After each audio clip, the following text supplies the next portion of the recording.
So today we're going to talk about question words and indirect questions. I'm going to give you 3 examples of some question words, what, which, and whose. Now with what and which, there's very little difference. Which is used for more of a limited number of things, and whose is for possession. So some examples. What kind of pasta did you eat? Which computer is yours? And whose coat is this? Now another question word would be how, and that's usually used with adjectives and adverbs.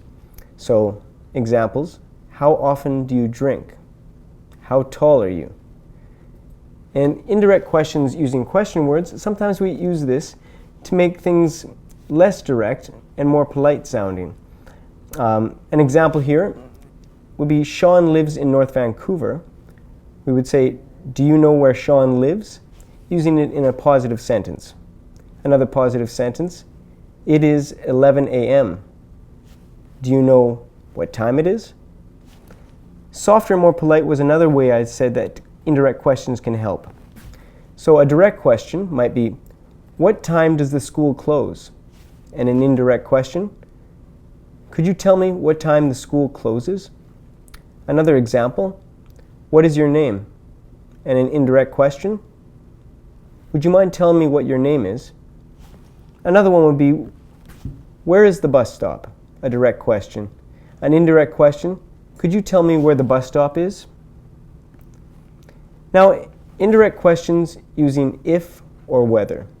Now these questions are used when we have a yes or no answer. So for example, a direct question, is he from Thailand? Which would be yes he is or no he isn't. So in an indirect question, we would say, do you know if he is from Thailand? Another example, is it almost lunchtime? A direct question.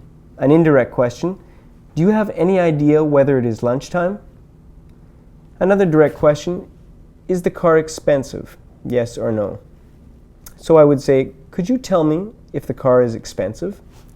So some common ways to ask indirect questions, some common beginnings would be, could you tell me? Do you know?